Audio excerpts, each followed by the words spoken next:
This is the Wheel of Time Spoilers podcast.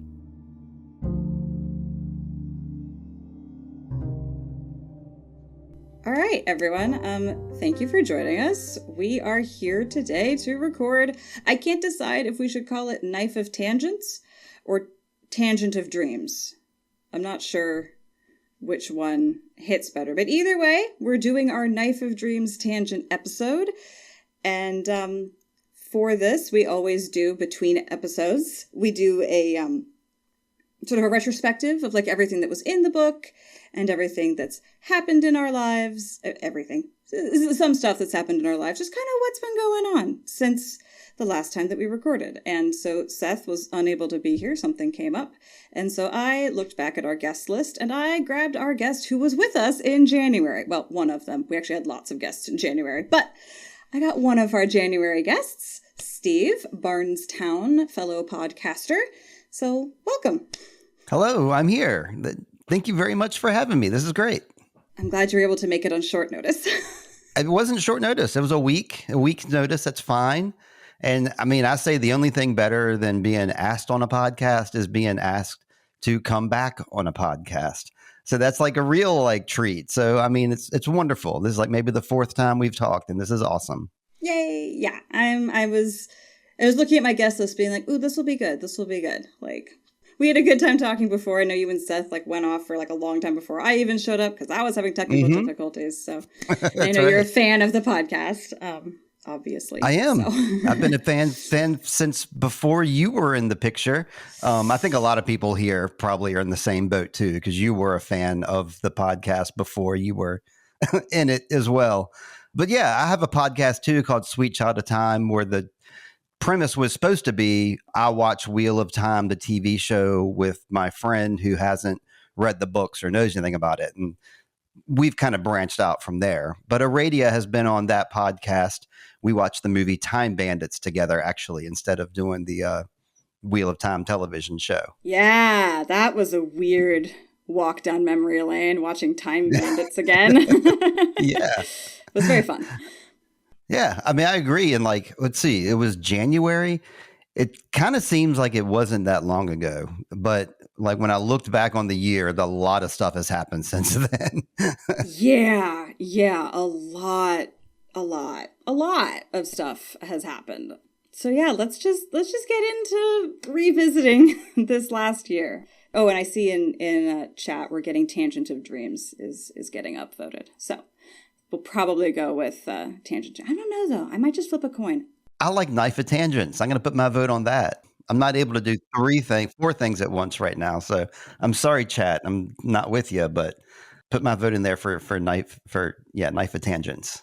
That's what comes to my mind first, but regardless, yeah, we started Knife of Dreams in January, and that literally the prologue took us 4 episodes to get through. That was is a big intro prologue. In the book, we got Galad killing Valda, Semirog visiting Soroth with news of the murder of the imperial family of Seanchan, and Egwene starting her imprisonment in the tower. That's where we started, all the way back in January. That feels like forever ago. I don't remember what I was doing in January. I think I was just hibernating. Do you know what you were doing in January? Well, I mean, but outside from doing your podcast, I mean, I'm in a perpetual state of podcasting. So I'm sure I was podcasting at that time. At that time, I was probably doing the television show Wheel of Time. I really don't think I was actually, because I was doing Dark. I was doing the television show Dark, which is on Netflix. I know that 2024 has been a significant year for me because it's the first year I figured this out. It's the first year since 2002 that I haven't been on dad duty, where in 2002 is when we joined Cub Scouts with my son, and I was a scout leader. And so every week we had to plan stuff, and he was a leader. And then we went through Boy Scouts together. And then my daughter got older, and right around that same time, during that cusp, she got into roller skating. So now I'm taking her to practice, and we're going to competitions and stuff. And that's been just my yearly cycle. Every year is like going to competitions or going to camping trips with scouts.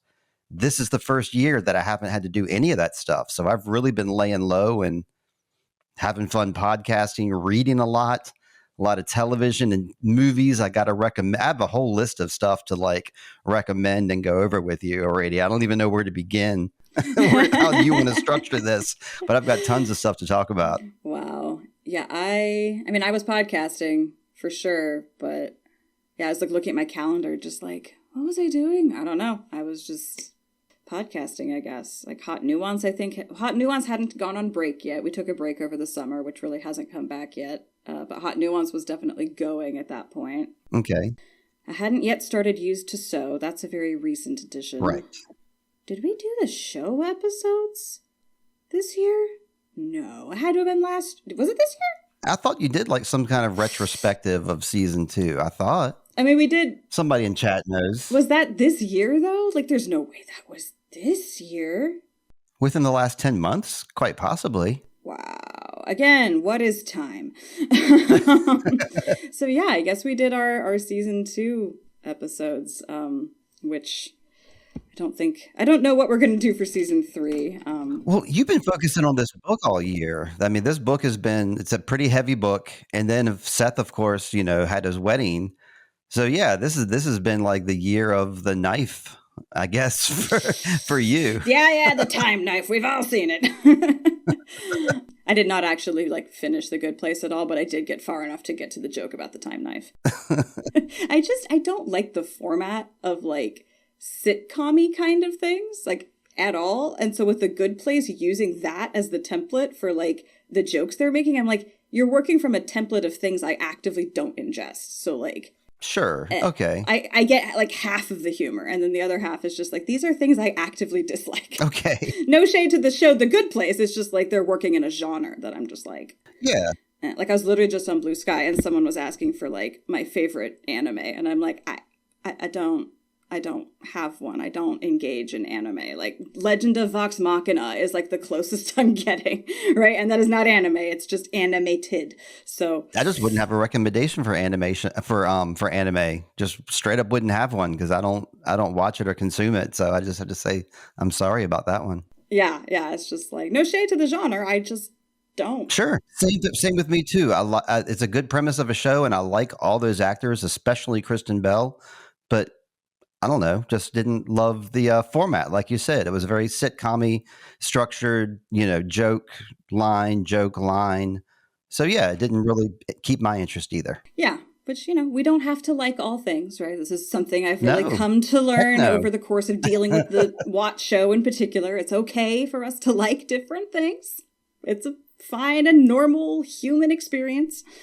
I like it, actually. I like it when that's kind of one of the things I do like about my podcast is that like I like to have a different opinion with the other person, but not anybody that holds so fast to their opinion that they're going to like die on a hill. But I like hearing different opinions. I like when somebody tells me that I'm wrong for liking something. That's fine with me. Don't mind it one bit. Yeah. I prefer to die on hills that mean nothing at all. Like the pineapple and pizza debate. I will die on that hill, but like anything more serious, like, nah, that's not worth it. Okay. And I will die on that hill. But yeah, speaking of things I do, the books. So for the rest of winter, after we spent a month getting through the prologue, we spent the rest of the winter getting through chapters 1 through 11, which covered Bayonin returning to the tower in her little double agent role, Moradin ordering the deaths of Matt and Perrin, but not Rand, Perrin meeting with the Shanshan and going through the experience that we have all colloquially called the Bael Scream, despite the lack of textual evidence for it being a Bael Scream. And also we have Matt courting Tuon and asking Tom about the letter. That was what we covered for winter. It was a lot of that set up for those arcs. Interesting that you can decipher it that way. That's neat. We have a spreadsheet so we can look ahead for scheduling. So all I had to do was look back and be like, how did we summarize those chapters in the planning process? I think that's very James Bondish that It's like, yeah, take out his friends, but don't take out Rand. Save him for me. Like, I've always thought that was like a flaw. Obviously, that's a flaw in a plan that I don't know. That one's always struck me. And then Matt and Tuon is always. I think that's a fun storyline. I don't hate it at all. I don't hate Tuon. I don't hate the way she talks to Matt. I just find it all kind of humorous and enchanting because I know it's fiction. So I really like their back and forth a lot. Their courtship is it's clever, right? Like both of them are being clever at each other, and like their gears are locking together and like turning, and it's fun to watch that machinery in action, even if you have issues with the character in her context. Like their interactions, very clever, very fun in that way. See, there's a good example right there of what I was just talking about. If somebody came to me Tuon and they gave me a list of reasons, I would probably just nod along and be like, yeah, sure. Those are some pretty good reasons to hate her. I can see where you're coming from. I wouldn't be trying to like defend or point or change their opinion. I would just be interested to hear it. Right. If you come with a change my mind attitude, well, now that's a different conversation. But yeah, for sure. It's I grew up in a very much a change your mind and culture. Where people were trying to change, so I rail against that just because of how I grew up. Sure. Yeah, no, definitely podcasting has been an interesting exercise for me to learn to have differing opinions with people, like not just at all, but in public on the fly. It's a specific skill. But it's fun because you do get exposed to things you weren't expecting in that context, and it's fun. Yeah, when I reach out to guests, obviously, like you, I have already listened to you on podcasts. It's an easy person to ask on my podcast, or another person like Anthony LaDon who podcasts. I know he's set up and he has headphones and a microphone, and there's no worries. But when I started doing interviews with like the cast and crew of Time Bandits, some of the folks on there, like especially the stunt crew, like were just talking to me on their phone, and like talking to all kinds of different people that I normally wouldn't talk to.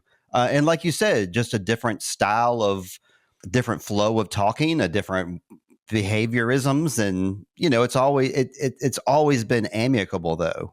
But yeah, it's neat when you come across somebody that's not a regular podcaster and you're trying to keep it going. Oh, yeah, for sure. I've had multiple people talk to me about like wanting to do a podcast or be a guest on a podcast. And sometimes I'm like, okay, well, let's think about your normal performance conversation skills. Like there is an art to this. You can't just have thoughts in your head. You have to be able to effectively get them out your mouth. Right. Which most people can with a little bit of coaching, but like it's a harder skill to pick up than you might think. And yeah, definitely trying to connect with people who don't have the technical setup that you're expecting and then be like, ooh, right, I'm going to troubleshoot you through this remotely is challenging, shall we say. Like we're going today, we're just going to cross our fingers that I have my side recorded. Yeah. I mean, yes. And then there's the times when you, as the professional, are like, here's me not having my ducks in a row. That's also a problem. But, we get through because we have practice.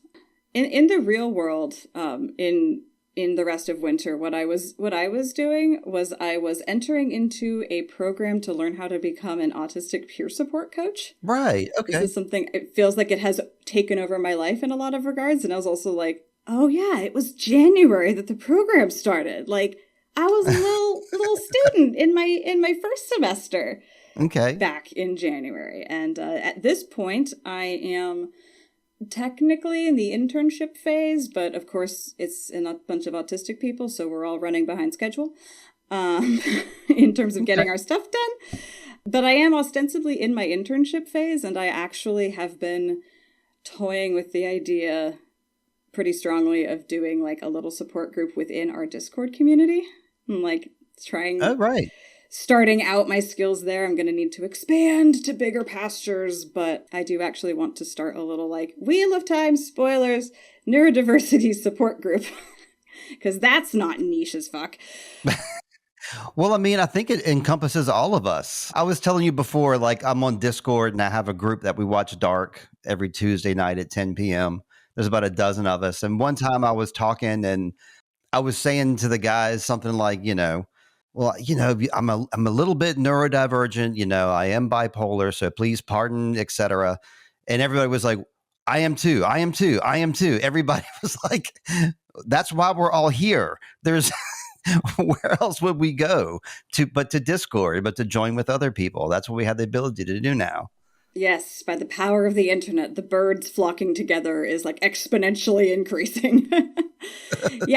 Yeah, for sure. At this point, I think I can count the neurotypicals in my life on one hand with fingers to spare. And I suspect my audience has a similar ratio. I'm sure some of you out there are entirely neurotypical. I'm sure one or two of you are.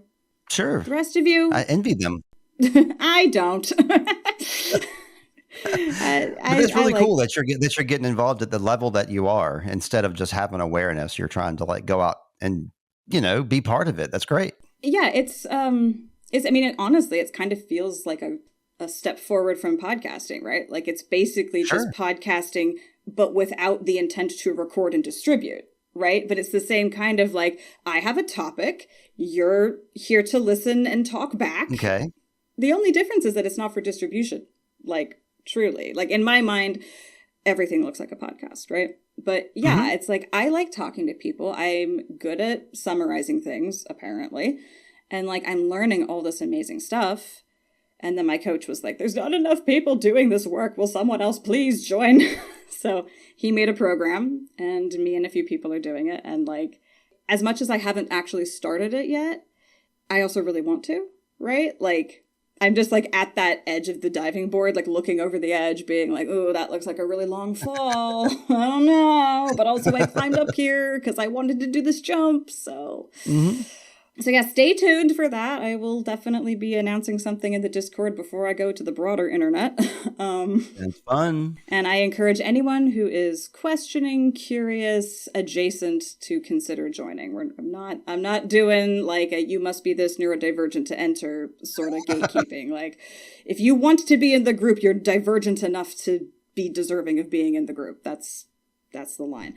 But yeah, that's just kind of like this whole year I've been doing Knife of Dreams. I've also been like having these sessions where I'm like learning about things like how to talk about burnout and where does coaching turn into therapy. And you have to like put the kibosh on that because we're not therapists. And like, I don't even know how to summarize it all. Come to the group. I'll try to distribute it. That's also been happening for me. Every week that we do one of these recordings, I've also been doing some reading or being in a group or having a one-on-one discussion with my coach about like how to do whatever it is that peer support coaching is, which is really just basically being a professional friend with more information. Like in a lot of ways, I'm just a peer. It's just peer support. But it's been very empowering to like interact with neurodivergent people who are trying to be advocates and like figuring that out together. It's been accelerating my self-acceptance, shall we say. Cool. Yeah, when it comes to work type stuff back in winter time, we can wrap up winter here with what Steve was doing at work. I work in meter reading and analytics, and we started doing some cool SAP framework for purchase requisition entries. And January is when I got trained up on that and our new processes. And that's what we were doing at work. Meanwhile, I was at home podcasting and watching cool stuff. Back then, I was watching The Americans, which is a really great show about Russian spies infiltrating into America in the 1980s. Oh, I saw the trailer. I saw the trailer for that. Yeah. Yeah. Felicity, whoever the star is of Felicity, is the person who is the main star of that show. It's a great cast, great show all around. So we were watching that winter time, and we also watched, appropriate for winter, it's a show called The Terror, which is on Netflix. Terror. With Jared Harris. I mean, he's just a wonderful like British actor. It's a British show. And that's the good thing about The Americans. Hold up a second. The Americans is half English, half Russian. So when you're watching it, you have to be okay with watching subtitles, just like Dark is in German subtitles. The Americans is half German, half English. The Terror is a very British show about a shipwreck and like the the late 1800s. Not a shipwreck, a ship getting railed onto ice, and they're stuck on ice. Oh, And so the no. crew, it's a it's a fantasy series. And then in the wintertime, we were watching The Mind of a Cat and The Mind of a Dog on Netflix. Those are fun shows, family entertainment. Like they're perfect for toddlers even, but they really give you a lot of insight into dogs and cats. I got to recommend those as well. That was my wintertime watching. Nice. That you're making me want to get my Netflix subscription going again. Oh, I'll be naming even more as we go through the seasons.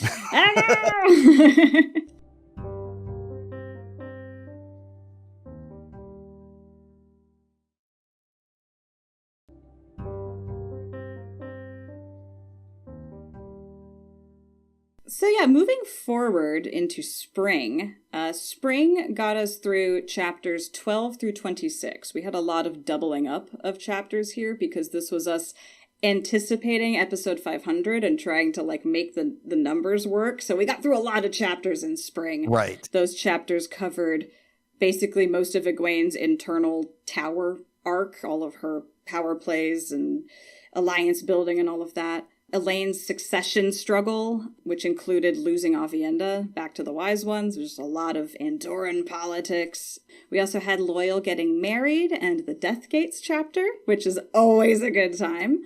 It was our original candidate for episode 500 until we realized we had done our math wrong. Okay. We also got The Golden Crane, flies for Tarm Gaiden. That happened in the spring, which just, trumpets, air horns, confetti, The Golden Crane flies for Tarm Gaiden. And less excitingly, we also had Perrin getting Forkroot and Matt rejoining the band. Now, Perrin getting Forkroot was very exciting because that's when I was on the podcast. So that was super exciting for me. Yeah, and also, it's the Beatles, right? It's the Beatle bubble of evil. So, there's some good horror stuff in there. Oh, that's right. I was in the Beatle chapter. That's right. Yeah. Hell yeah.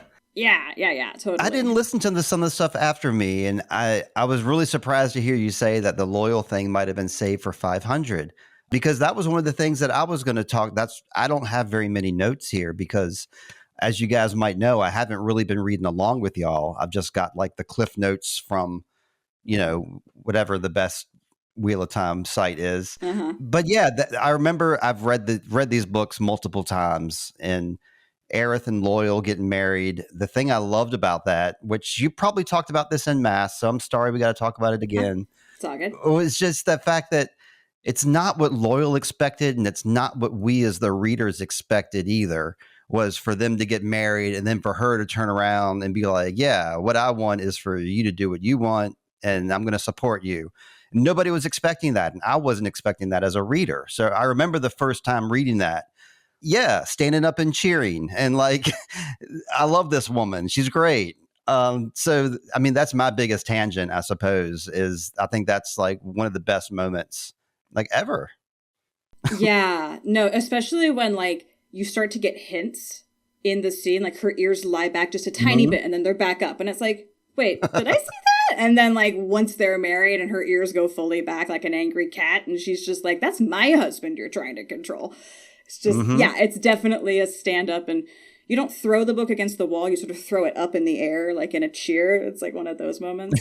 Because, it's like Loyal has been running from this ball and chain energy the whole time, and it turns out it was actually like a magic wand or a flying carpet or something. Sure. It's like the opposite of a ball and chain. And it's really fun. And then you take this, and also the brevity of it, right? Like you expect, right. Ogier... I know the name is ogre, but like you kind of see them as more like Ents, right? If you're coming from like a Tolkien space, so you expect them to slow down. And long-winded. Yeah. Yeah, but no, when it comes to love and war, Ogier are very fast and efficient. And it's like, huh? And you don't know that about the war thing, but like in the last battle, right? You get this thing where like Loyal comes up and is talking to Perrin or Rand, and just like says exactly the information needed and doesn't go on. And our main human guy is like, that I expected you to keep talking because you're loyal. But like, no, when they're in war mode, they're very efficient. And it seems like all's efficient in love and war with Ogier. And when lives are on the line, these guys love life. So they don't want to risk anything. The Nynaeve thing, you brought that up as well. And I'm going to admit something here that y'all aren't going to like, is that my first time through this book, the series, I should say, I'd already pigeonholed in Perrin and Nynaeve as my favorites. I like them a lot. And for whatever reason, my first time through, I just kind of blanked out. I guess I was in a weird place back in 2016 or 2017 when I first read that chapter, because it just kind of happened. And I was like, whatever. It wasn't until my second time through reading it that I realized the significance of it. It was a reread that really made it stick out to me. And that's my fault, of course. So now y'all can hate me. No, we're just going to giggle at you. Reading comprehension is hard. I vividly remember exactly where I was and what I was doing for the whole time I listened to the last three books, really, because I listened to them first. So it was very, I remember exactly which part of the land I was working and what the season was. And I was just standing there I remember exactly where the trees were, when she was telling the jewel merchant, my name is Nynaeve. I'm neat. Yeah, it was actually this time of year, I think, because it was very autumnal. But yeah, it's so funny because it's another one of those scenes. We see it a lot in this book where you're really looking at a familiar character through unfamiliar eyes. It's a thing that Jordan did a lot more in this book than in other books. And that scene, yeah, it almost hits differently or less than because you're not in Nynaeve's head. And with Nynaeve, everything is turned up to 11, right? Nynaeve does nothing at a mild intensity, but you're in the perspective of a man who is very even-keeled and not excitable. And he's just who is this woman? I don't know. So it does sort of sneak up on you in terms of the intensity. Whoa, sure. What now? And you have to be really invested in Lan's new spring of it all and the way Lan feels about the golden crane. If you've kind of forgotten about how important that is to Lan, okay, so she's rallying an army. Isn't that what we do at the last battle, right? Whatever. But when you remember it's that Lan has spent 20 years running away from this, it's right. Ew. And I should clarify, I loved Lan's journey as people joined him as he went. And, the whole device of and then there were two. Yes, I love that. And the two became four. Right. It's the exact moment that she sends him off and through I don't know. That's the part that I kind of glossed over the first time through that I didn't latch on to until later on. And then I was like, what was I thinking at that time? What's going on? Yeah. In many ways, that's the beginning of the last battle, right? And it almost because he gathers the point of the spear, right? The one becomes an army that is front and center when the actual battle happens. And then it also is a reverse of and then there were none, right? It starts out at none and works its way up to more than 10, but Mm-hmm. It definitely always feels we're reversing that death trend from that creepy story I had to read in high school, Yeah, this is the beginning of the last battle. This is the beginning of all the cool stuff. And what's sad is in my regular reading, I'm reading a bunch of other books right now too, but I'm currently at the Fires of Heaven, book 5. So then to see all of this stuff that in this past week of what we were going to talk about, I was I kind of want to pick up on book 12 now to continue the Matt and Tom thing because I know where this goes, Yeah. But I mean, I can't, I've done that before and I can't do it again. I don't want to skip all those middle books because, all that stuff is important. Yeah, no, for sure. I totally hear you. It's you get to the Redstone Doorway and you're and Tower of Genji next. Oh, no, wait, we have how many books to get through? I've never done a read out of order in that way. Right. I don't want to either, yeah. My brain would die, but I am kind of tempted to try to follow one plot, right? And just I've heard of people doing one POV or something like that as a read. And it's an interesting thought to what if you just followed Moraine? That's it. After Fires of Heaven, there's nothing to do with her. So I guess we're going on to when Matt arrives. That's Moraine's story. That would be an interesting way to go. In the real world, in spring, well, one thing was I had a listener reach out to me about all of my website complaints because I was trying to make a website, and Caitlin reached out and was like, hey, I can help you with that. And then I promptly was the worst client ever and ultimately badly took the project back and did not finish it. I am still finishing it, Caitlin. Thank you very much for your help. I am sorry. I am the worst client. My pathological demand avoidance has never reared its head so high as with this project. We're talking hyperbole. We got to be talking hyperbole here. It's been difficult. I really need to make a website both for this podcast, for my production company, for every other podcast I do, and for my coaching business, which is definitely going to happen. Like, I have so many websites I need to make, and a listener very kindly reached out and tried to help, and I was just like, I'm frozen. I can't. Sorry. So that's still in progress. I was going to say, and then the other thing that I did in spring was I celebrated my first Passover ever. Had never celebrated Passover before, but in conversation with my grandma, and she was like, well, we could come up and do Passover if you want. And I was like, I kind of want to do a Passover, and it was awkward and weird, and I'm definitely going to do it again. So cool. Okay. I've never done it before. I'm not really one for rituals, but yeah, that's great. I mean, if you, are you going to start doing that on a regular? Yeah. I was raised with a very mixed feeling about rituals. But I've been trying in the past, I don't know, year or 3 to be like getting more into, I don't know, everything to do with my body and my psyche. And that includes my heritage. I've gotten the genealogy bug.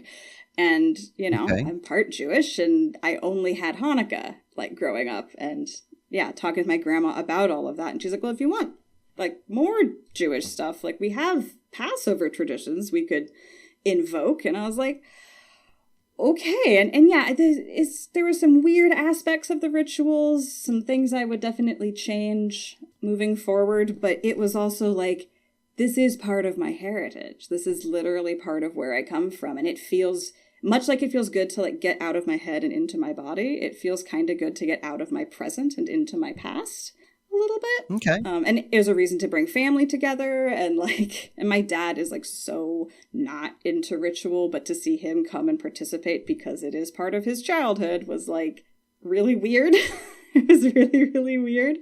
But I am planning on doing it again next year and continuing to see where pulling on that thread takes me, Okay. For me, let's see, springtime. Oh, yeah, that's what I was going to interrupt you with because I was like, website, huh? Me too. That's when I launched sweetchildoftime.com, put my website together, and it's got all my videos, all my podcasts, all my music, because I do music as well. So yeah, I launched sweetchildoftime.com, and then I also started launching music for the year around springtime. I was doing stuff with Lindsay Dunn. She and I did like some adult alternative, really solid stuff. I'm doing some like hip hop remixes too, but the work I'm doing with her is like really good. So if you see any stuff with Intravoid and Lindsay Dunn, it's some good stuff. We did that back in spring of 2024. And then almost prophetic, I was going to talk about the books that I was checking out at that time too. And one of them, I'm familiar with the ritual of Passover, not from personal experience, but from a particular book that I read around that time by Moshe Kasher. It's called Subculture Vulture. And he's a stand-up comedian, but he is heavily involved in 6 different cultures that he heavily researched and laid out in a really funny way. And so you learn all about Judaism, American Sign Language, and he was a deaf interpreter. You learn about Burning Man. He was a Burning Man enthusiast. And he's been going to Burning Man every year. He is a raver / DJ. So he talks about the rave scene, like when that was a big thing pre-Burning Man. And he was an AA. He was a big AA advocate. So you learn all about AA. So it's a really neat book. It's a really easy way to digest cool information about Judaism and like AA and some other stuff that I normally probably wouldn't dive into. Oh, that's cool. Yeah. ASL is something I experienced in college a bit. I actually took that as my foreign language. And yeah, a lot of that class was about the culture of deaf people and like way beyond language, way deep into the culture. And it was very, very fascinating. It really is. Yeah, might as well go into a little bit about that because we're podcasting. Talked a lot about how, when deaf people were pretty much ostracized a lot back in the day, and they figured out a way for themselves to learn sign language just amongst their own families, and there was different cultures that would do that, and there was all these different branches of different sign language. None of them were really official. Some individuals that thought, like doctors at the time, that thought they were really helping, wanted to do away with sign language. They wanted to make deaf people more palatable to culture. So they started doing lip reading and trying to get deaf people to talk and enunciate. And that's where the focus was. And that was a big like problem. And it set back American Sign Language like decades because of like support they got through Congress to like push lip reading and enunciating words. And so like they corrected their course back in the 60s where sign language was taught more, and it's become an acceptable form of language. But he goes into lots of details about the ins and outs of all that. Yeah, and also like when they did codify sign language, it's using French grammar and syntax. So the sentence structure is backwards from English. Oh, sure. Okay. Could be. Yeah. Yeah, no, it is. This was something I learned was like when you're like translating stuff, like you actually like you have to wait till the end of the sentence because that will be like more or less the first concept that goes into the translated like form of that sentence. I'm like, I don't know French. This is unfair. But, such is language. He did that as well in the book, too. He would show you like a paragraph of what somebody would say and then a paragraph of what would be communicated through American Sign Language. And it was like foreign language baby talk, basically. Exactly. Yeah. And like when you translate in your head, this was something else I noticed was that like the more sophisticated you get in your understanding, the more sophisticated the other person seems because their voice, so to speak, is in your head. Like you're the one translating. So if you have like very blocky baby talk understanding, they are going to sound, for lack of a better word, kind of blocky and baby talky. But if you have like a very good, sophisticated, adverbs and contractions are all comfortable, then like they will seem like a much more sophisticated speaker. And that just blew my mind. I am still reeling from that moment of like, It doesn't matter how you talk. It matters how they interpret. I mean, I guess that's true with every language to a certain extent, but it just was really thrown into sharp relief with the multimodal nature of ASL to spoken language. Yeah. Well, I did a lot more stuff in springtime to spread my wings. I joined a new band. I had an original band when we were kids, like a punk band when we were like 16, 17. This is like late 80s. I got back together with the exact same guys, and we're now playing together again. We've been doing it weekly. We call ourselves Electric Fist. So that's been fun. And I also started going to shows a lot more. And I think in the springtime, we saw 2 comedy shows. We saw Sarah Sherman, who's like the SNL, one of the SNL SNL characters, actors. Mm-hmm. And we saw Fred Armisen, who's also an SNL guy. We saw 2 separate shows with them. So that was, we were doing a lot of fun stuff in springtime. Oh, that's fun. When was the last show I went to? I can't even remember. It's been more than a year, I guess, since I've been to a show. I think I went to a show about a year ago, which would have been like November, I think was the last time I went out to just, I don't even remember what it was. It was electronic. It was loud. It was fun. I don't know. I have not been to many shows recently. Kind of want to, though, now. You should. I've got more on my summer list and more on my fall list here, too, when we get to those seasons. Television and movies. At that time, I think Long Legs came out. Thumbs down. I mean, it looks kind of creepy, but it really wasn't all that. And we rewatched The Haunting of Hill House on Netflix. And then I wanted to I wanted to read that book for the first time by Shirley Jackson, The Haunting of Hill House. And it was great. It was nothing like the show. There was 2 totally different experiences and 2 more recommendations. Great stuff. Nice. Yeah, I think the closest I can get to saying I've been to a show this year was I got to listen to a new album from an artist that came out, which, so like, I want to say it wasn't the first year I went to WotCon or went to SpoilerCon, but several years ago I went to a show of one of my favorite bands, and he played this song that blew my mind. Had never heard it before.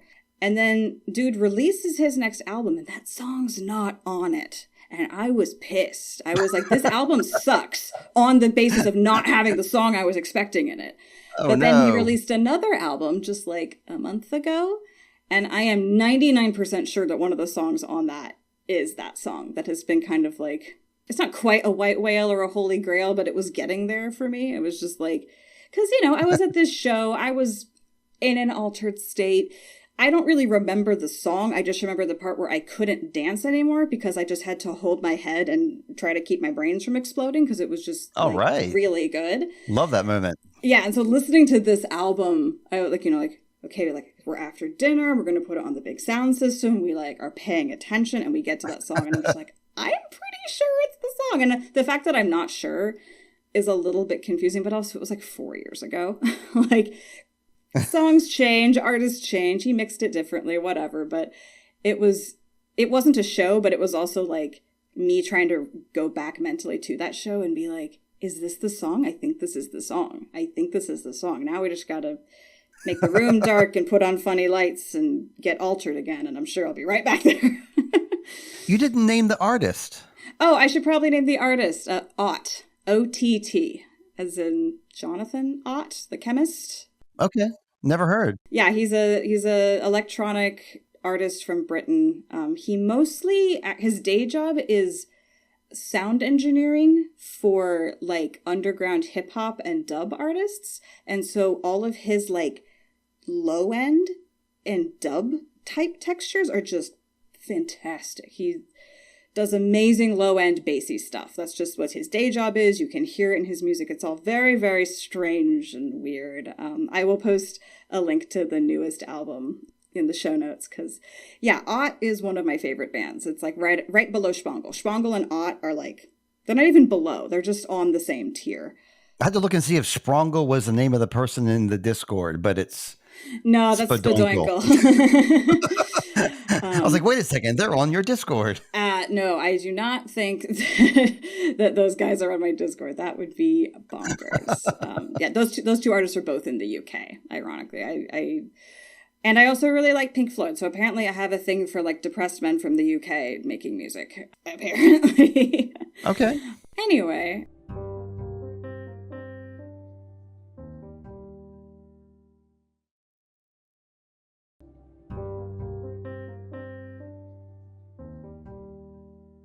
Summer. I'm going to move on to summer.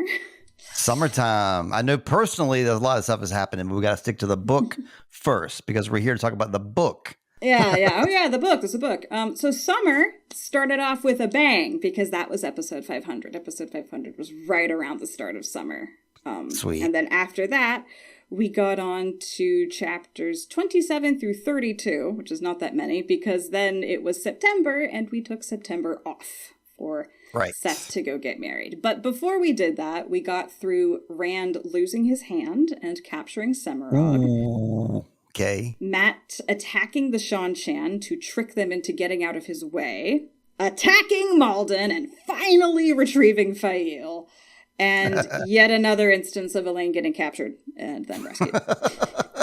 Yeah, another one. That's what we got through in summer. Yeah, the Rand lost his hand. That's a huge one right there. I definitely was paying attention when I reread that chapter a couple times my first time through because you're not supposed to lose limbs here. What's going on? Right, a hero losing a major body part. What? Mm-hmm. Pretty shocking. Yeah, it's like, I mean, the only weirder thing would be if someone lost an eye. Stares awkwardly at camera. Mm-hmm. And then I was going to go into Matt for some reason or another. What was I going to make? Oh yeah, Matt basically show it every time he opens his mouth or moves or does anything. He gives Tuon more like stuff to be impressed by. His leadership skills and his battle skills and yeah, That always must be emphasized.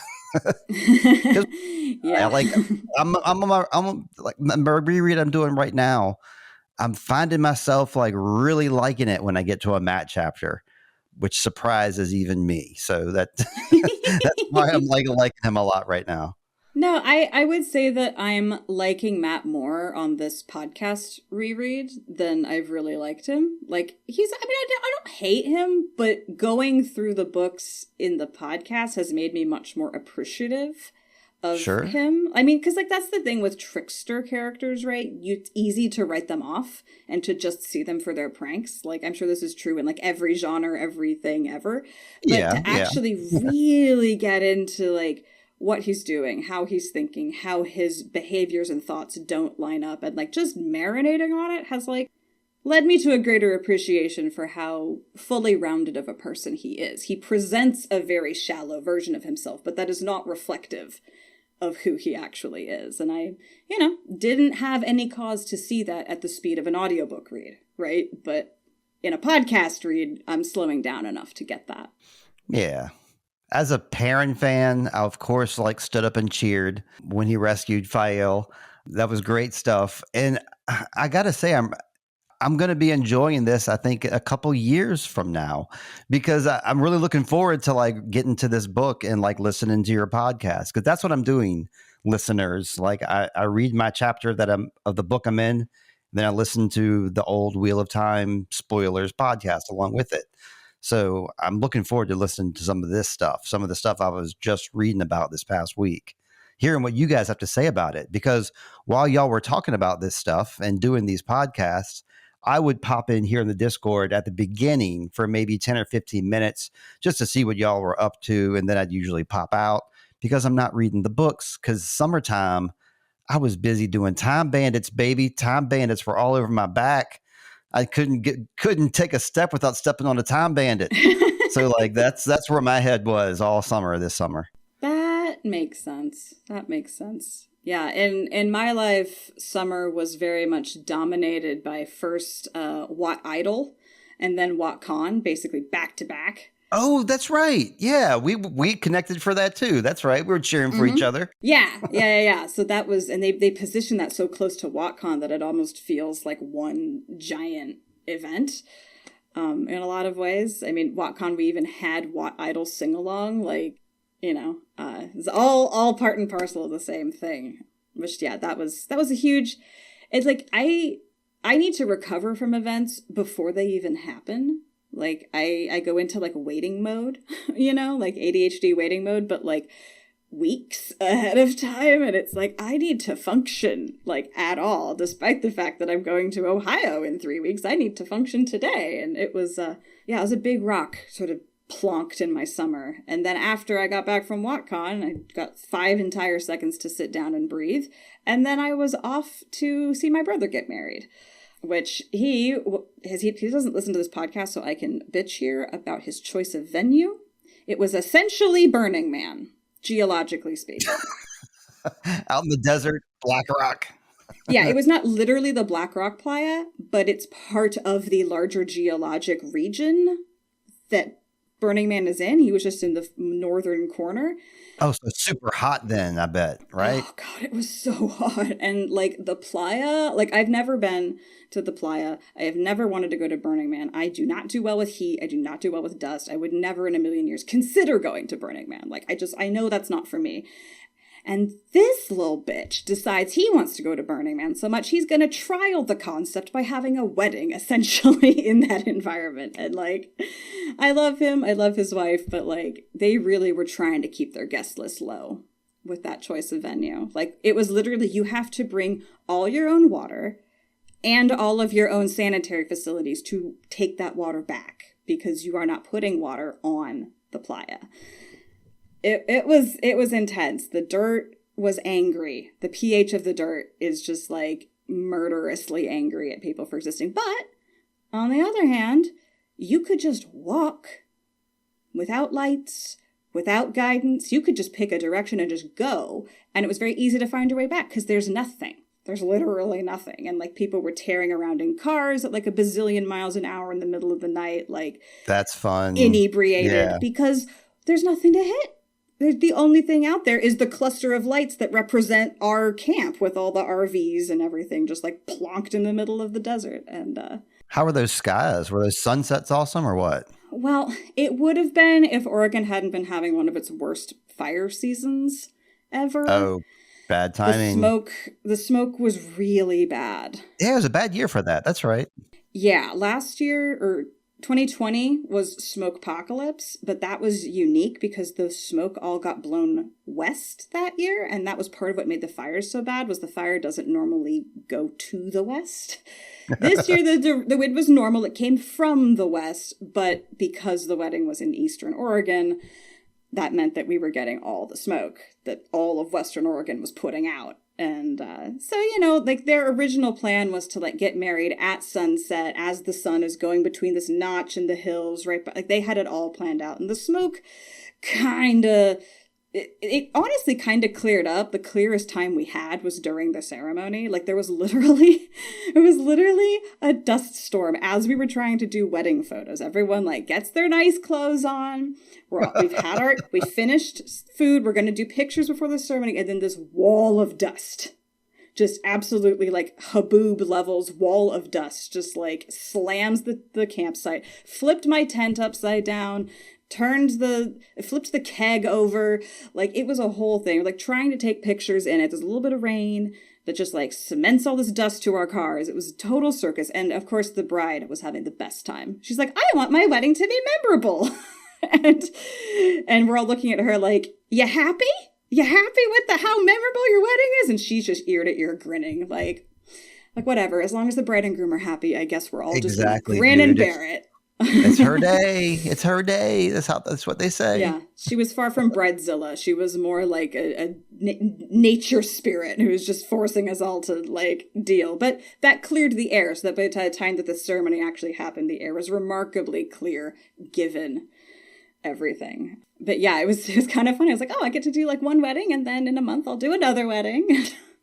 Okay, but yeah, that was a really fun aspect. And then I went to do a autism camp thing, like an autism camping trip in the woods, which I'm just like, I'm going to go to all the various events this summer. I'm going to go to WatCon and a wedding and then an autism conference or camp and then Seth's wedding. And then the very end of fall, we wrap up with Seth getting married to Never, which was gloriously not located in a desert. It was located in a forest. It was much more friendly. The dirt was happy to have us there. Like it was a much easier wedding to attend. Nice. Well, let's see. In relation to that, you mentioned Wat Idol, of course. I'm a big advocate of Wat Idol. Can only hope they were singing my song, dang it, when y'all were doing your thing. I feel like I'm a really good, and I have a lot of videos right now of Dark that I've done. I feel like I'm really good at visualizing a good concept of a video or a song, but like my execution usually falls, a little bit to be desired there. So I did my Wat Idol video for 2024. I did that like early 2024. So summertime came. I already had it done, so I didn't have to worry about it. If I hadn't had pre-done my like matte switch video, then I wouldn't have been able to do one. But that makes me think about the same time through listening to, I think just being like on your stream, your Wat Spoiler, Wat Idol streams, talking to you and talking to Pants. Yes, I'm going to shout you out, Pants. Yes, Pants. Because we connected as well. We traded emails and we made a loose agreement that y'all would help in my song.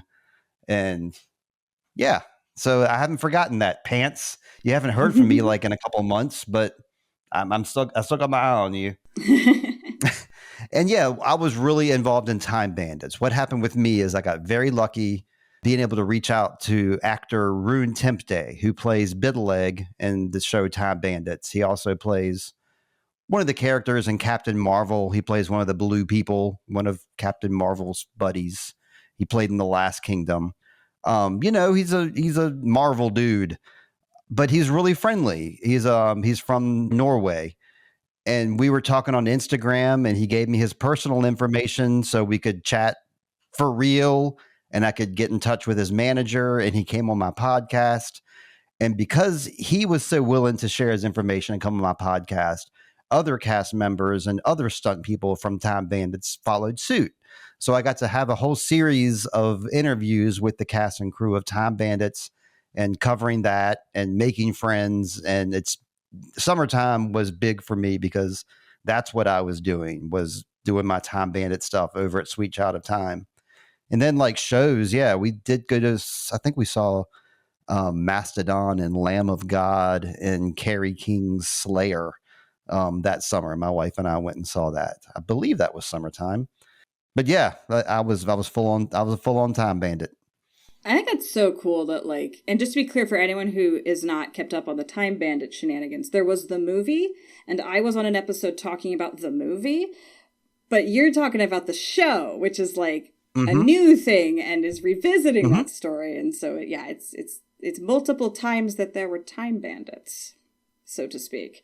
I think that's really cool that you did those interviews. I obviously haven't followed the show properly, but I've seen you posting about who you got, and I'm just like, that's cool that so many people reached out, and it's also cool that you had the fortitude to withstand talking to these really cool, neat, famous show people. Myself. I would just die. Yeah. I would just die. See, I was very good about not doing any of that. I did not play the fanboy. I think my approach is very approachable, where I don't do that type of gushing, I suppose. It's just a straight conversation with everyone. I'm hoping y'all, because I was talking to my co-host James, the Marshland Monster, about this, because I was like, I had such great luck with Time Bandits, and Wheel of Time will be coming up in 2025. I'm going to apply my same skills and see if I can get it in over there. I've already tried to reach out to Hamad Animation, who plays Loyal, because he's also in Time Bandits. He plays Mansa Musa. So I've already reached out to him to try to get him on the show, but he has not responded, which is fair. More people don't respond than respond, really. But yeah, I'd like to try to get some more Wheel of Time people on my show. That's my goal for 2025, I guess. That's super cool. I mean, we've definitely seen various people from that show being on other, on Dusty Wheel and some other places. I know I've seen Wheel of Time content creators with people from the production. I know that's happened, but yeah, I don't want to be that person who gushes obnoxiously, but also I can't even talk to Michael and Kate. I just lock up when there's Michael and Kate, and I know they're not big. People don't fawn over them too much, but for some reason, I don't want to be that person, and yet I just lock up, and I'm pretty sure if I did unlock my jaw, it would just be I guess I need more desensitization practice, but I admire people who are able to just set all that aside and just have a human-to-human conversation. That is a skill unto itself, I think. Yeah, cool. I appreciate being able to do it. I guess it's part of having being a neurodivergent. I'm better on microphone. I'm better during a directed conversation that has a structure to it, and it has a beginning, a middle, and an end. That's really appealing to our type of brains, as opposed to you don't know what the next conversation is going to be. You don't know what tangent somebody's going to go off on. You don't know if you should interrupt or not. So, podcasting, we take turns talking, and I don't know. The point I was trying to make is, I thought about you with the Kate Redding and Michael Kramer thing, because they're huge in our field of Wheel of Time. Their voices have a lot of weight, and then I know you've gotten to speak with them before, or be in their presence, or I'm not sure. I thought about that because when I was looking at my stuff, I was like, well, she's done the exact same darn thing. Yeah, it's great. Talking to your heroes, talking to the people that are part of the thing that you're currently enjoying. Yeah, I did. I will say, I'm remembering, I did manage to talk to a cool celebrity person once at WatCon, Guy Roberts was the special guest. Ooh, yeah. Uno. And he brought like a bunch of photos of him in costume to like sign and give away. He had like a table Nice. where he was signing and giving away. So I never managed to go up to him and talk to him like just like a person. Because lots of people were. He was just at the event and he wanted to just hang out. And lots of people went over, introduced themselves, talked to him. And I was just like, I cannot do that. But when he had the table set up, I was like, all right, there is a format. There is an expectation. There is a sense of like, I know when it's going to end. And I was able to go up to him and have within that, a nice moment where I just gushed at him about how great I thought his role in the show was. And like, but it was, I knew that I wasn't going to go on too long because it was like this very like procedural, right. Go up, take my There's rules. Get the picture, he's signing it, I get to talk for a few minutes. There wasn't like a lot of people behind me, but there was just like a sense of rhythm to it. And I found that much easier. And he was very, very nice, obviously. Super kind, lovely, delightful person. He had the best time with the baby that was at the con because one person brought a baby and she did a birth on the slopes of Dragonmount cosplay with said baby. Freaking fantastic. That's right. Yeah, and the baby and Guy Roberts got along great. There's a great picture of all of us out in the lobby, like the whole con. And Guy Roberts and the baby are looking at each other, not at the camera. And Guy Roberts is like, yeah, the picture. I'm here having a moment with this baby. Yeah, so that was, I have not had many opportunities to desensitize myself, but that did help a little bit, for sure. But yeah, no, I totally hear you about, like, podcasting. Like, I've always, like, people who are afraid of being on stage confuse me. And I'm like, what do you mean stage fright? On stage, everyone stays away from me and admires me. That's right. Stage is That's safe. right. I know how to deal with a stage. Like, it's when I'm in a group of people that now everything is confusing. Like, whoa. That's right. There's no structure. There's no control or hierarchy. It's just kind of like, how do I fit into this? I don't know if I do fit into this. Overthink. But if you're on stage, nobody else wants to be up there. They're all very happy to be in the audience. They have all chosen to come in here and sit down. Well, let's clarify. You want to go on stage when you have something planned to like show an audience. Yes. What if somebody threw you on stage and said, Aradia, entertain this group of people for 10 minutes? I mean, that would you be able to do that? Oh, yeah. I would just launch into a geology lecture. No problem. Right on. Okay. But no, I definitely, that is true. Like, the part of what makes stage feel safe, when people choose to look at you, when they choose to listen to you, when they choose to give you their attention. Sure. And whereas in a conversation, like, I mean, we've all had that moment where you're trying to tell a story and then the conversation just goes on without you and you peter out. Like, we've all had that. That doesn't happen if everyone paid $20 to see you perform. Like, they just don't do that. I mean, I guess they do.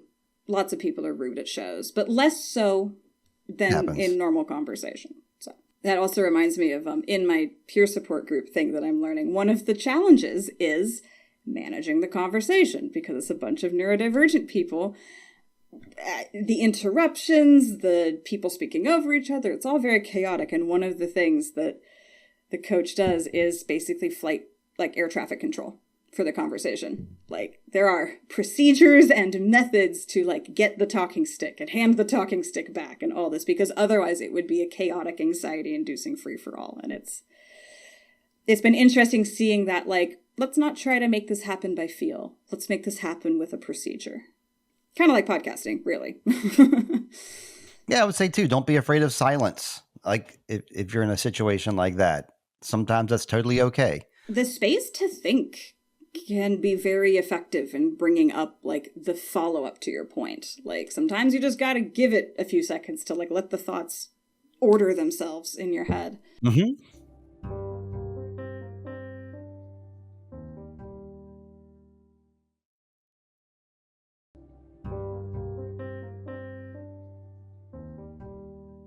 Okay, so fall after the wedding. Well, fall.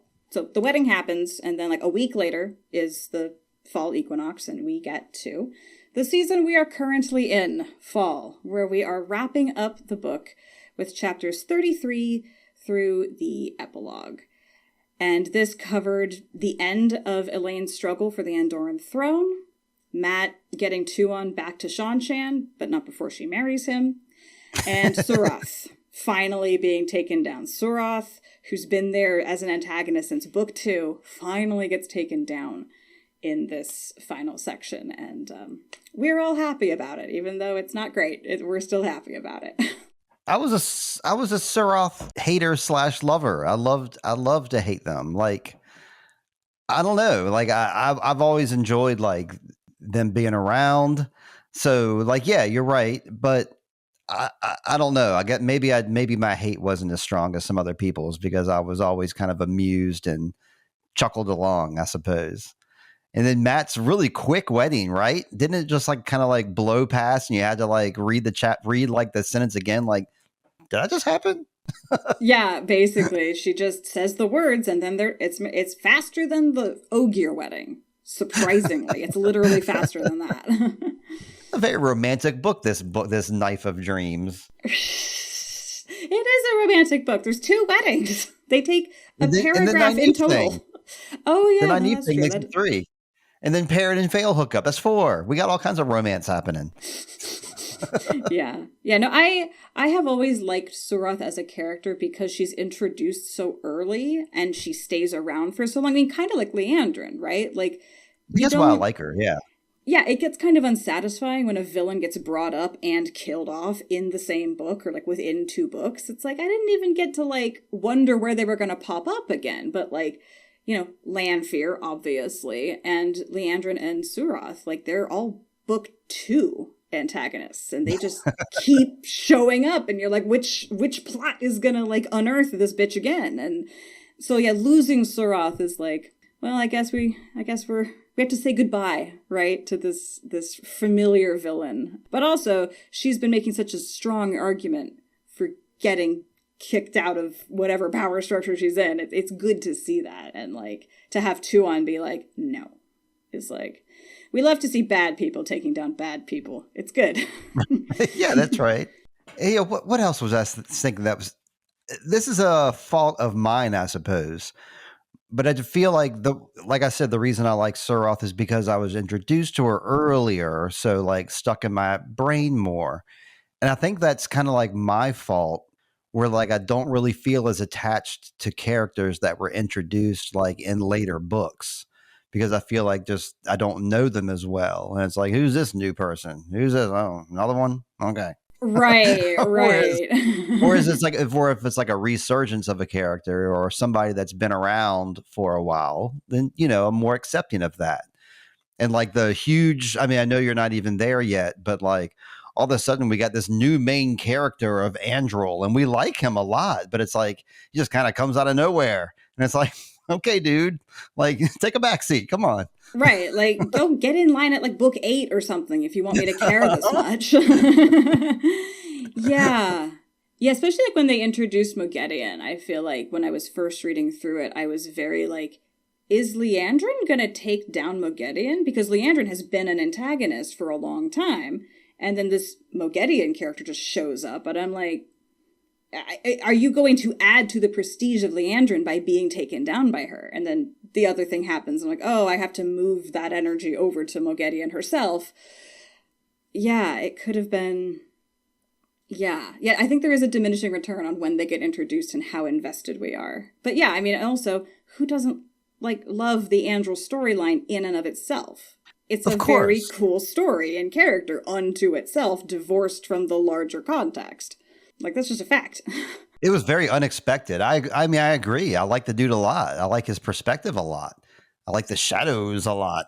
But, I mean, it was very unexpected and just kind of came out of the blue. And I just thought it was weird because I knew I was reading, because the first time I read Wheel of Time, the last book had already been written. So I was able to be one of those fortunate people that just jumps in and reads it and doesn't have to wait at all. So yeah, I was like, this is the next to last book or the last book, and he's taking up a lot of screen time here. But you know, we're not even there. We shouldn't even be talking a tangent about Andril. Wait your turn, buddy. Jesus. I know, you've already taken enough space. Yeah, I would have loved to see like Talmanes having that level of energy. Exactly. Yeah, that's a good character that like is cool. Everybody agrees that they like him, but he doesn't really have like huge standout moments like Andrew got to get. Yeah, yeah. But as you say, to focus on this book, yeah, Elaine's struggle for the throne was something that I really, much like Matt, I appreciated it much more in the podcast context. I had a very hard time enjoying it as a reader, but going through it, not just slowly, but also with the help of several people who really like that plot, have multiple guests who are really into Elaine's plot and into Andorran politics, has helped me come to a better place where I'm like, okay, it drug a little bit, but like, this is actually a fun story, and Elaine is actually very clever and worth following. And I enjoyed getting that arc pulled out of the doghouse in my mind into something that's more like, no, this is fine. I used to really dislike it, and I don't anymore. I never disliked it. And I need to preface this by saying that I am an Elaine lover. I like Elaine a lot. I think that her storyline in this book is in my opinion. Okay, this is my unpopular opinion. It's tarred by a lot of logistics and a lot of, like I was saying, a lot of names that you're kind of having to remember who's on whose side. And I think it's the logistics really that lost me. There was a lot of like weaves in that plan and a lot of left turns. So I was confused the first time I read through that. I was just kind of like, oh, I just read something about Elaine, I guess. And now let's get on to Perrin. Yeah. Yeah, that was my first experience too, for sure. Mm-hmm. So you're right. It is something that's the reason that we have stuff like YouTube and recap podcasts, is to like, have the nerds like us delve into it and explain it and present it in a more palatable way. Yeah. Even if you don't like it, at least to have it make some kind of coherent sense was like enough of a challenge for me that it was like. But yeah, I'm still not hugely plussed on how much time we spent on logistics and politicking that didn't actually lead anywhere in the end. Again, it kind of feels like we should have had that level of political intrigue like books earlier, so that way like those chickens could come home to roost properly in book 11, but instead it kind of felt like it was all smooshed in at the end, which a little bit dense, maybe a little bit too much per chapter. But also siege warfare is logistically complicated, and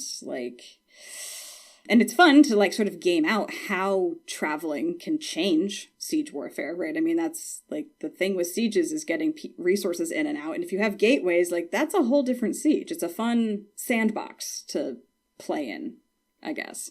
Yeah. But I'm thinking about like, obviously Robert Jordan can get into a lot of different people's heads and can convey different people fantastic. And when I read like Matt's chapters, again with talking about Matt, I don't know, like I feel like I'm talking about the most popular guy in school and like kissing his ass, and it's like, why are you doing that? But when I read some of his logistic chapters, they're kind of presented in a way where he's talking like plain English to the people around him, and it's kind of like explained in a way that I guess I can latch onto better. And then when some of these like and it's not just this situation with Elaine, there's many battles and skirmishes and city takeovers that are not as fun to read. I think Matt's perspective makes that fun because he kind of brings like a Goofus's perspective to it. Battles for dummies. Yeah. Yeah, exactly. Jordan's POV writing. Yeah, if you're not into politics, then the way Elaine looks at politics is going to be real slow going, because she is a politically minded person who does not simplify things. She makes them more complicated. That's how she rolls. And it's a testament to RJ's POV writing, right? So yeah, there's that. I like Elaine from, because, a super fun thing that we all know, I'm not saying anything new here, is like, you have this person's point of view, but then you get this other person's point of view about that person. It's completely different. And so I always like reading about Elaine as opposed to like Elaine's point of view. I like when she's like a character and they're talking about her, and It seems like I like her more when she's like a third person type character. Don't know why. Yeah, no, I think that, yeah, that's just a testament to Robert Jordan's strength, is that you can enjoy a character from some POVs and not from others. Like, but it's the same character. And like I said, I don't dislike her. Yeah. Yeah, just being internally consistent. But yeah, sometimes you don't want that much under the hood of how things are working. Hey, look, Sparkleonia said that's exactly correct. We were talking earlier before we started recording, and I was like, you're going to agree with every one of my opinions because I'm always correct. Oh, yes. I saw that. Oh, it wasn't talking to me. He was talking to you. Dang it. This is also the book where we get some of the most annoying, like, most commonly binned as annoying Elaine stuff, not just the politics, but her whole, I am immune to danger because I'm pregnant. This is the book where she leans on that real hard during the politics. So it's really just like a 1, 2, 3 punch on like having a hard time with her. Nobody should have told her the future. That's right. I am in agreement with the wise ones that a person who knows their future is like really fucked. You need to not know how your life is going to go because otherwise you'll go insane. Like I do believe that there's something to that. I don't know how to square that with their future forward 3-ring Terangrial bullshit, but like it's just like a salvia trip, right? Like it's whatever. But yeah, it's knowing your future is just bad. It's a great device to create problems in a plot, but it's not a thing to aspire to. Yeah, it was fun seeing like Elaine like not knowing danger because she knew that she was going to exist and she knew that her babies were going to live, right? Wasn't that part of her thing where she was, and that was kind of fun, like being along with that ride. But at the same time, it's like annoying if you look at it again from a different view. It's like if you're there with her, it's like awful. Right, like Brigida is losing so much sleep and her hair is going gray so fast because like, that's not where she's at. She's in charge of protecting Elaine in the here and now, not trusting into a vision of the future. Yeah. In real life, in the fall, the thing I've been most excitedly following in relatively local news is, okay, this is a bit of a tangent, which is appropriate for this episode. Yeah, tangents. The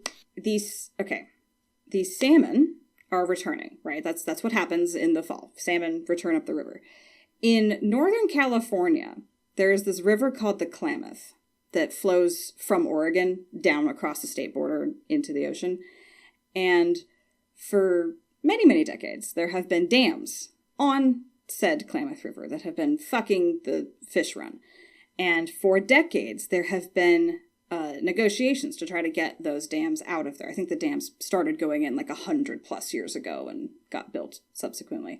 And it's been decades that like people have been trying to negotiate how to get rid of the dams because you have the ranchers and the farmers who both expect the water, but then you have the tribes who are like, but the fish though, and every other species. So it's been a really long process of negotiating how can we make this work? How can we buy people out and change water demands? And like, I actually got taught some classes in my geography program from someone who had spent quite a bit of time in those negotiations and was like, here's why it's important to let every stakeholder say their piece. And like, she was speaking very much from experience in the Klamath Basin. And just like a month ago, not even, the last dam came down. The last of the 4 came down. And like 2 days later, salmon were sighted above the dam. Like instantly. Word spread.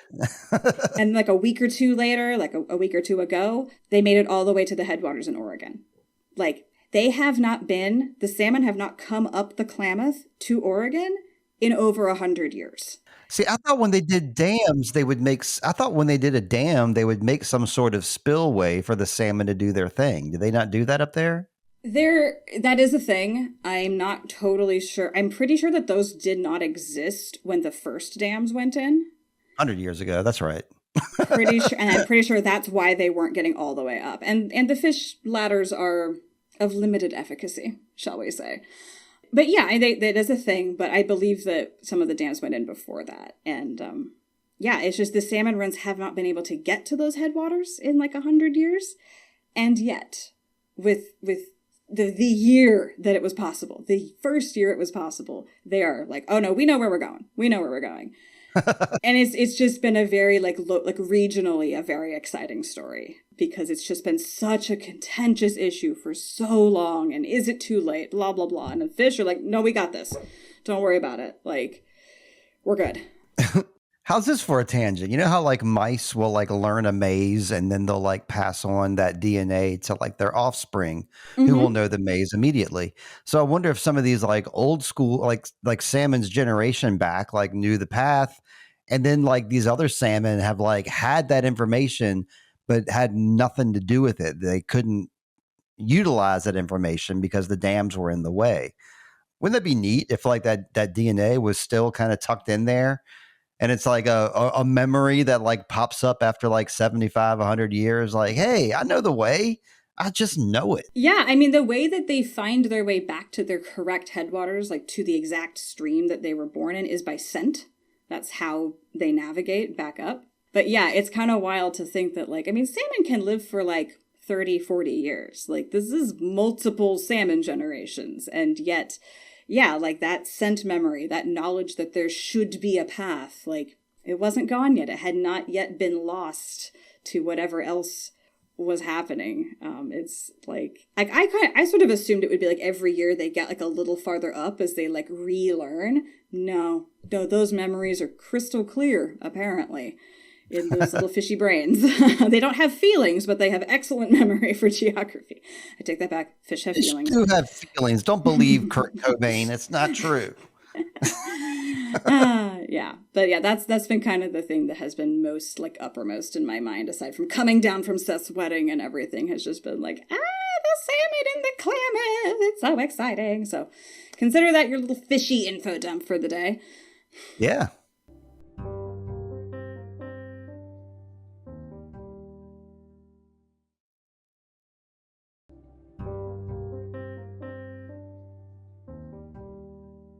And then, yeah, obviously the other thing that's happening right now is we have an election on. So everyone go vote. This episode will drop 2 days after the election. So if you are listening to this immediately when the episode drops, this is your reminder to unclench your jaw and take a deep breath.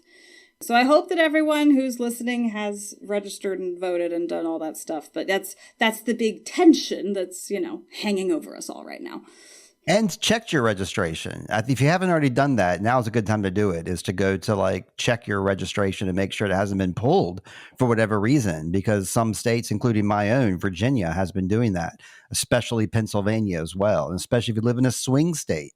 The way that I did it is I'm a listener of Pod Save America, and they have a channel that's called WoTSaveAmerica.com. And if you go on that, you can link up and just make sure that your registration is up to date. And it'll even show you like all the ways that you voted in the past as well. It's neat stuff. Yeah. I live in Oregon, so we have vote by mail, which is fantastic. And we have a good interface online. And yeah, I actually had to re-register us because for the first time ever, like somehow we managed to fall off a list or something. But also we can, right. Yeah, so I got us re-registered, and you can track your ballot, too, which was very comforting, right? Because, like, just yesterday was the news about ballot boxes being burned. Yeah, that's so good. Not in my area, but it was nice to be able to then go on to, like, myvote.gov, I think is the Oregon website, and, like, go and check, and it's like, yes, your ballot was received on this date. I'm like, okay, good, excellent, thank you. We've got early voting here in Virginia, so you can go to like 3 different spots and vote early. You've been able to do that for weeks now. But I think it's really important just to make sure that you are registered, because if you go to the poll and they're like, you were unregistered for X reason, you could, at that point, if that happens to anybody, all you have to do is ask for a provisional ballot, and they have to give you one by law. But I mean, if they try to knock you down with like some logistic crap, that's why you take care of it now before you actually go in there. But if for whatever reason you can't, provisional ballot is the way. Yeah, I love living in Oregon because we've had vote by mail for significantly longer than I've been eligible to vote. So it's a very like well set up system and it works great. And I don't know if I would be able to like have the voting track record that I do without vote by mail. Like vote by mail really is the only way I can imagine being the level of consistent voter that I have been able to do. I've never missed an election because they send you the stuff like weeks ahead of time and you have plenty of time to do your homework and just do one ballot measure per night or whatever your brain can handle. And I'm a big fan of vote by mail. I think vote by mail rules. But yeah, early provincial mail-in, whatever you got to do to get those votes in is important because voting. This has been the best year that I can like really say that my vote matters because, you know, me and my wife vote the same way too. But this year, my daughter can vote for the first time. Aww. So we have a added vote to like our household now, which is really nice. So yeah, she's looking forward to voting. So that's a big thing. She turned 18 in 2024. I'm going to go back to talking about personal stuff. I got to talk about my personal things now that we're like at the last season here. So yeah, I've been having a lot of fun. It's been the year of Steve. Basically, I'm going to recommend all of these leftover books and TV shows and movies that I have on my list here that I didn't go through. I like my opinion in movies, Sparkalonius. I think that I have a great something for me is I have no tolerance for like forced dialogue or for like a forced like lame attempt at a connection or something, or like a forced relationship on screen, or like dialogue that doesn't really tie in with the main story. Like if it's a movie that like just looks pretty and you've got like a beautiful actor or actress and you're focusing just on that, that's not for me. I like a story that's like in depth, and I like dialogue that feels not necessarily real, but feels meaningful, I guess is a good way to put it. So just recently, if you're listening to this and this is already out, I watched His Three Daughters on Netflix, which is a real like tearjerker type movie about like a fellow passing away of cancer, his last days, and his three daughters come and visit him. His three daughters being Carrie Coon, Natasha Lyonne, and Elizabeth Olsen, like three powerhouse actresses. That's a great movie. I highly recommend that one. Caddow Lake, which is on Max. It went straight to Max for some reason. A fantastic time travel movie that's a huge surprise. When you first start watching this movie, you think you're watching a movie about a missing person in a swamp type area, and then it quickly turns into a sci-fi movie. It's really neat, and I highly recommend that one for the same reasons. The other shows I've been watching, we're in the midst of watching The Devil's Hour right now. It's fall time, and The Devil's Hour is still coming out. The last episode just aired a couple weeks ago. So me and my wife are enjoying that right now. Roller Derby is a show that is on Max right now. And it's like a roller skating competition show where they have roller teams that come and compete. It's like a Dancing with the Stars type of show, except they're all on roller skates. I'm a roller skate dad, and my daughter is a roller skate participant. You know, that's what we did for years. Is we would travel across country and do roller skate competitions. So we know people in this show. We know some of the contestants. So it's really fun watching this show and watching them do their thing and get judged by like, you know, the best judges ever. So that's really neat being able to watch that show right now. And yeah, books. Check out the books. This year I read John Hodgman, Vacation Land, which is a really good book about vacationing along the East Coast, of the Upper East Coast, I suppose. Jeanette McCurdy's I'm Glad My Mom's Dead, which is a great book written from the perspective of like a 20-year-old actress who grew up way too fast. Fantastic book. And the book I'm reading right now is called I'm Starting to Worry About This Little Black Box of Doom by Jason Pargin. And you've heard of this. Jason Pargin is a frequent guest on Behind the Bastards. So, yes. Okay, yeah. I've invited him on my podcast as well because I'm really impressed with his stuff. He hasn't said yes, but he is nice. He's a very nice guy. But I love this book. Almost finished with it now, and I highly recommend it for everyone listening. Very cool. Very cool. As you were talking, I suddenly realized I do have one show that I watched this year that I would recommend everyone check out, and that is Silo. It's on Apple. Yeah, it's on my Apple list. Plus. Fucking amazing. It's a really good adaptation. Have you read the books of it? I have not. Nope. I forgot I had not read the third book because it wasn't out when I read the first two. And I went to like pick it up on my Kindle and I'm like, book 3. I remember being angry that book 3 wasn't out. So I'm halfway through book 3 now. It's a really good book, really good show, really good adaptation. Like, there's things that are different, some pretty big logistical things that are different, but the vibe, the tone, the claustrophobic, creeping paranoia of the books is like, oh no, they got that. And they have a fantastic cast. But that was like the TV show that I was just like, oh my God. And I guess season 2 is coming out like in November. So yeah, this coming, I think sooner than November, very soon. Apple TV is really on a roll with some of their shows. Silo was great, season 2 coming out. Severance, just fantastic stuff, and season 2 is coming out of that in January. Of course, Time Bandits. I'm covering Time Bandits. That's on Apple TV. Another really good one is Sugar. They like shows that start with the letter S a lot. Sugar. What are you, an ice to die? That's right. It stars Colin Farrell. Yeah, Colin Farrell. And it's great. Really big surprise. He's like an old school detective. He wants to be like an old school 60s detective, but he lives in 2024. It's a real fun one. And let's see, my wife just sent me a text. She said I was wrong. She must be listening from the other room. Holy crap. She said the show is called Roller Jam, not Roller Derby. The show on Max. Live corrections. That Charlotte's friends on. That's right. As we speak, Roller Jam. So watch that. Nice. The book I would recommend is actually a pass-along recommendation from Seth. I have gotten obsessed with the Bobaverse. Like, obsessed. Oh, yeah. He talks about that a lot. Oh, that's right. my God. They're so good. I literally cannot tell you. They're so good. Book 5 just came out. I am partway through book 4. I'm already very upset that there's only 5 books. Narrated by Ray Porter, who also narrated Project Hail Mary. He's fantastic. Absolutely amazing narrator. I would listen to him read me the phone book backwards. Like, he's great. But the Bobaverse, it starts out with We Are Legion, We Are Bob.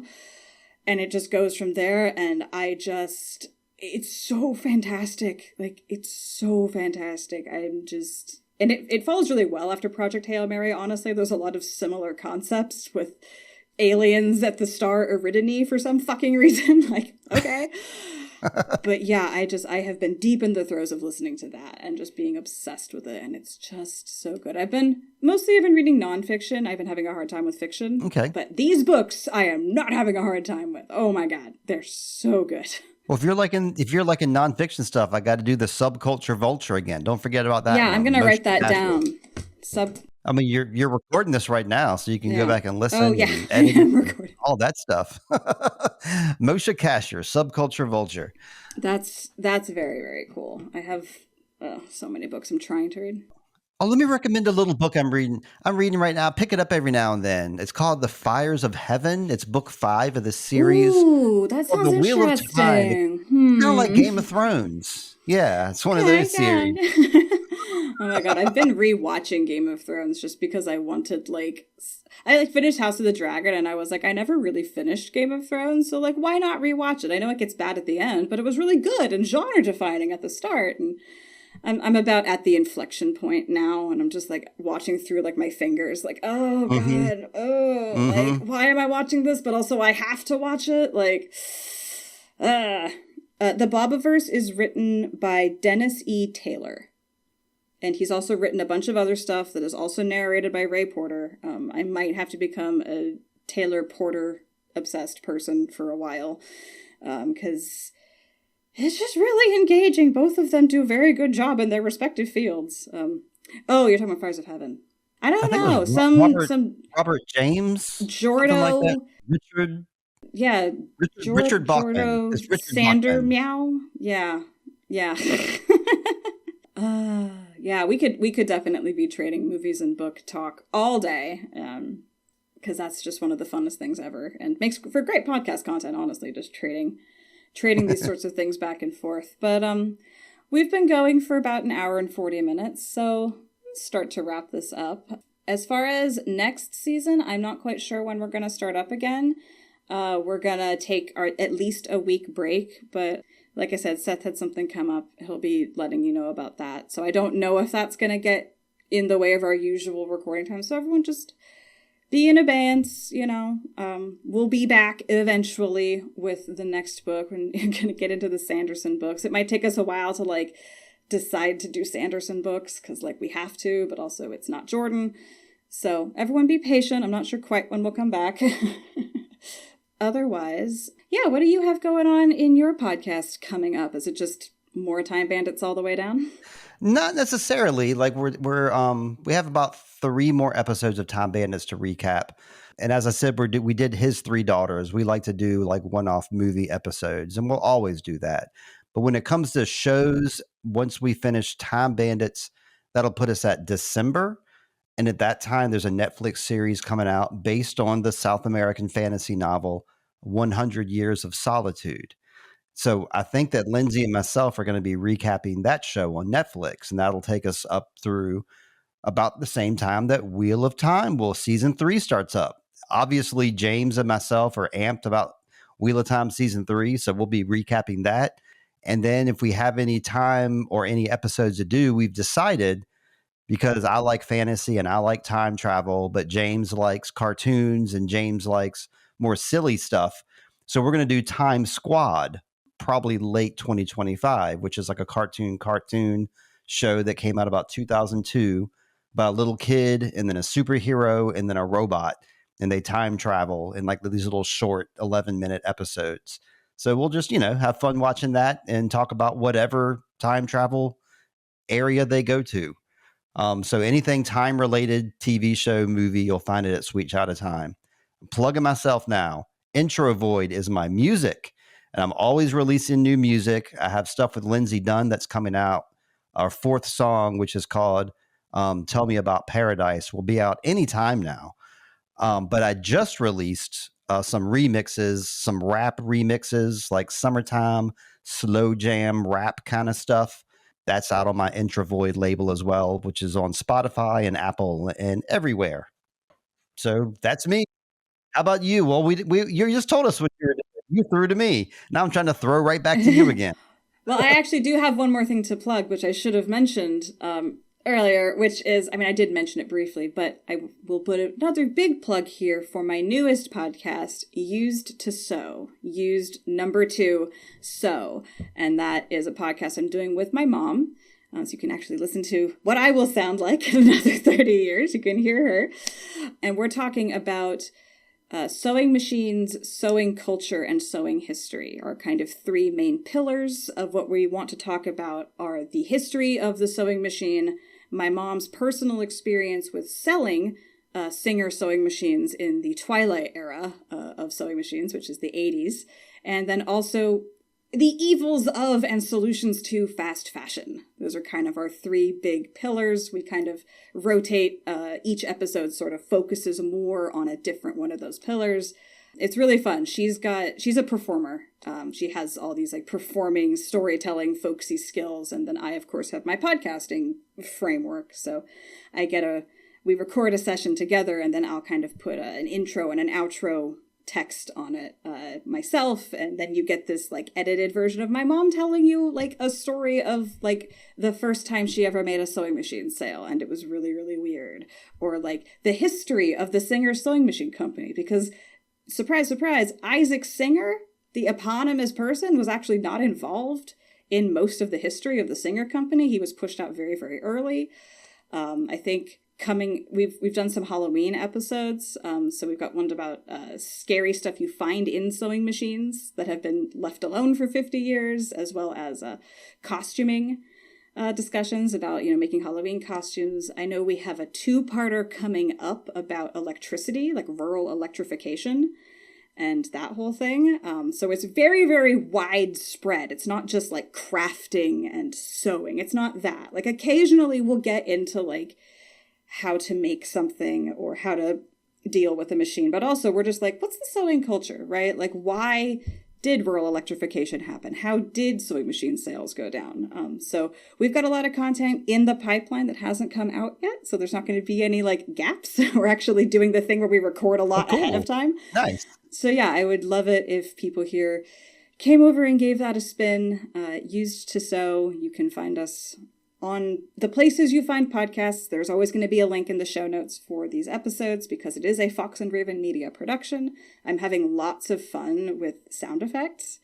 For this podcast, we don't really do sound effects, you know. I actually put one. The episode that will come out in 2 days does have a sound effect in it because now I have a like folder full of sound effects, and I just was like, oh, I could just drop one in WoTSpoilers. But it's been interesting for Used to Sew. I'm like, I know how to make podcasts.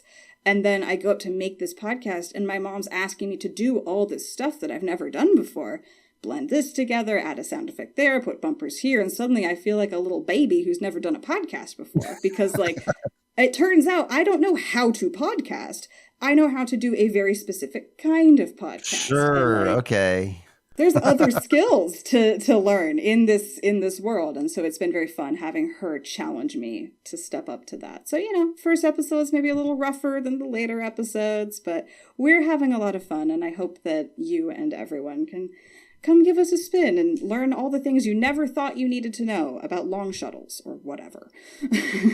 I was trying to gesture over here to in my room, but there's a case in the way. But yeah, we got a Singer sewing machine right back there, right behind me. So we're your target audience, Aradia. Very, very nice. But is it a Singer or does it just look like a Singer? Well, do you want me to find out? Yes. It's a Singer. It's literally a Singer. All right. Excellent. Excellent. Yeah, I have a Singer straight stitch machine, a Centennial, and I also have a Sears Kenmore that does fancier stuff. Because you actually can never have too many sewing machines. That is a literal fact. As long as each machine does something different. You can't have multiples. But having a solid straight stitch that just does straight stitch and then also having one that does your zigzags and your fancy stuff. Interesting. Then having a serger also. My mom's talking about getting me another machine to have set up just for buttonholes so I don't have to like get out the buttonholer every time. I could just have a machine for buttonholes. Yep. This sounds like you see these multiple guitars back here. It's like you get multiple guitars. You're like, I want to have this one in this tuning and I want this sound like this. When really all you need is one guitar, but when you really get into it, you got to have multiples. My mom would agree with you that you do need multiple axes in different tunings. This is very much a thing. So many bases. I have so many bases. Yeah. So it's a very fun time. I love getting to talk about a tactile skill, and it's also gotten me back in my sewing room. Like I have that kind of relationship with sewing where I either do it to the exclusion of everything else or I don't do it at all. But having this podcast has kind of gotten me a little like, no, I can go into the sewing room for just 2 hours. It's okay. I don't have to live there for the next 7 weeks. Like I can come out again. It's okay. And I've actually like gotten a little more mending done because I'm going into the room and just standing there looking at all my stuff like, oh, I should probably hem those pants. That'd be good. It's been good both creatively in terms of the computer and also creatively in terms of getting me into a tactile skill that is not a computer, because I spend too much time on computers. I need more stuff that involves hand-eye coordination. That's right. That's right. It's true. On that note, go forth and touch things, people. Yes, have a great one. Thank you for having me on Aradia. Pants over there in the Discord. You'll be hearing from me sometime between now and Watt Idol 2025. Oh my God. Thank you so much for having me on. Yeah, thank you so much for coming. It was really good chatting with you. We'll definitely have to have you back because you got lots of good recommendations and opinions. So, you know. Do it. Thank you. All right. Well, with that, I'm going to turn recording off. Thank you, everyone, so much.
Thank you for listening to the Wheel of Time Spoilers podcast.